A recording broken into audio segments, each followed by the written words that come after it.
So I think it is about that time. So if you guys don't know, I did put a two-stroke kicks 80 motor on a mini bike frame, but the frame is too short. So I think it's time for me to cut this thing in half and extend it about 4 to 5 inches. So let's get into today's video. Alright, so the first thing I'm going to do, I'm going to take off the motors, get that out the way, and we're going to see how my fabrication is, because this motor hopefully should be able to go back in with no problem. So yeah, man. So we got to take off the exhaust.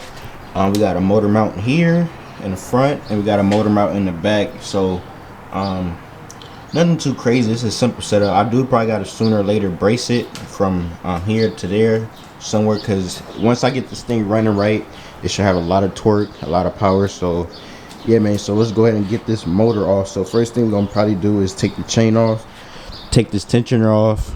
I'm not going to probably be using a tensioner because I am going to stretch it, so hopefully I don't have to use a chain tensioner because I don't really like them in my opinion. Probably cut this wheelie bar tabs off sooner or later, but as of right now I'm going to leave it. But yeah, man, let's get to it.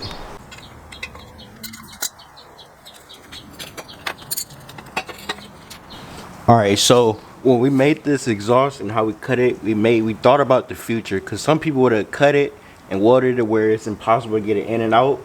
We got it where we can take it in and out with no problem, so that's a plus right there. So yeah, man, I should polish this up, but as of right now I'm not worried about that as of right now. So the next thing we got to tackle is basically just taking these motor mount bolts out, and we should be able to pull this motor. But I'm probably gonna drain the coolant because I don't want coolant on the floor right now. So yeah.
Waste yours too.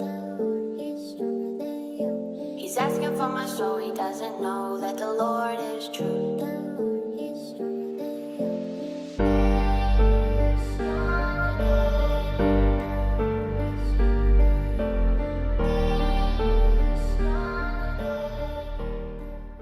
Alright, so we got the motor out the frame. So now it is basically the brainstorming where to cut and all that stuff. It's pretty simple. But I just want to think it over before I just start cutting stuff. Then as of right now, I'm going to clean up a little bit of my mess. You feel me? So I'm going to put a little bit of the tools back, put the motor where it got to go. Then I'm going to figure out where to cut, and we'll be right back to that part. You feel me? Alright, so what we're going to do, how we going to mark it up and make sure we cut the bike evenly.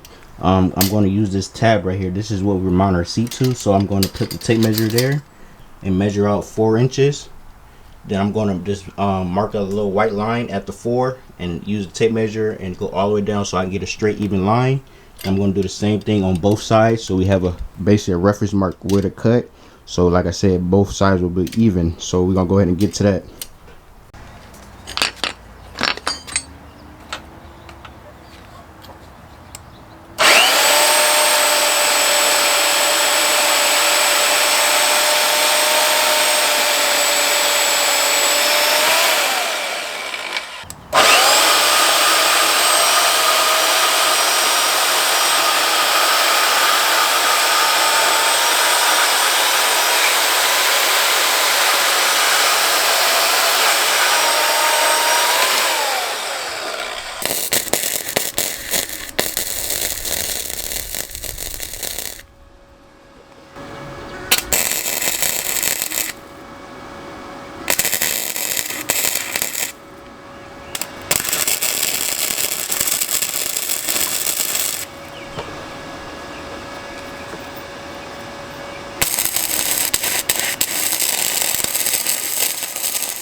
Alright, so we do got the frame cut and stretched. We got the back tire back on. We got the brakes on.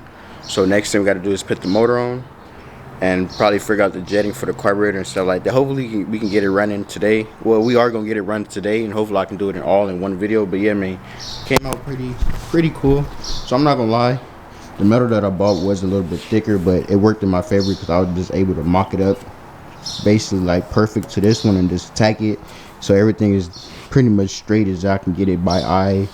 So yeah, man, I like it. So what I might do later on is put another little brace down here so it can have a little bit more structure, but we'll see how long it lasts. But I'm not really worried about it if it do cracks again, because it is what it is, you feel me? But yeah, man, we finna go ahead and slap the motor on there and we'll be right back.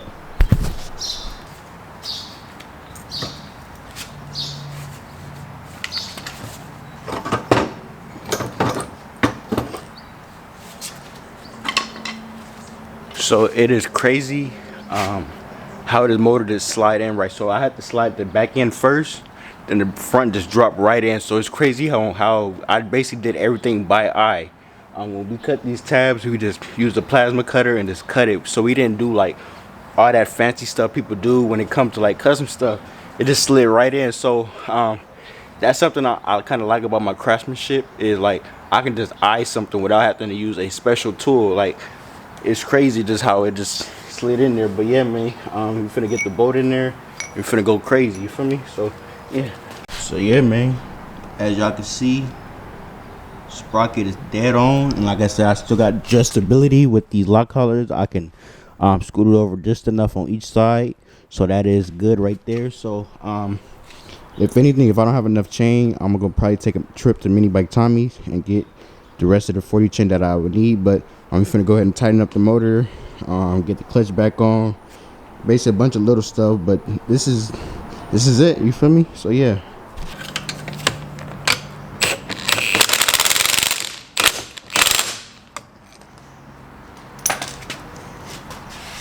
Alright, so it was basically bone dry. So you don't never want low brake fluid, so make sure you always check your reservoir right here. We're gonna fill this up with .3. We got it right here. Anything should work. Sometimes some bikes can handle .4, but it really depends on your bike. So we're gonna go ahead and do this. I should flush it, but I'm not trying to do all that right now, so put that right there. Then I got a little drip pan down there, because sometimes when you fill it up, it drips to the floor because this little plunger got to drop in there. So yeah.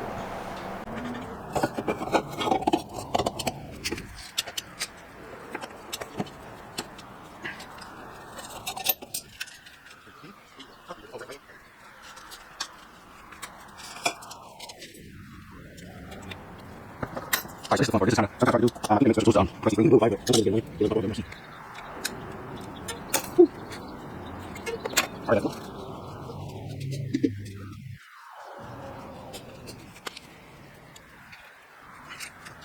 Alright, so that's pretty simple. And take it this time.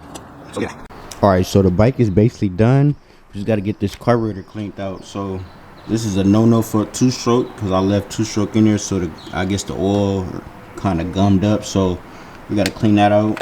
And we got to check this jetting. Hope the jet, ooh, this is clogged bad. You can't even see, like the pilot jet, y'all can't see it on camera, but there's a whole bunch of gunk in there. So I'm going to go ahead and probably deep clean this carburetor, and we'll be right back.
that is going to be wrapping up the video. So as of right now, I got to figure out this carburetor. So it seemed like it's probably not getting enough gas. That's what I'm suspecting, since how it's just bogging out at like full, basically like mid throttle, not even mid throttle, but like 25% throttle. So what I'm gonna do is probably do some research on it. This is a 1992 KX80. So if anybody know a jet size for this motor, please let me know, because I am kind of lost on jetting and pilot jet size. I think the main jet is a 130 and the pilot jet is a 50. So if anybody got an idea, please let me know down below in the comment. But yeah, man, we missing a few things. Throttle broke and I don't have a long enough chain, so probably in the next video you'll see me with a new chain and new throttle. But yeah, man, if you're new to the channel, make sure you like and subscribe, and thank y'all for tuning in, and peace out.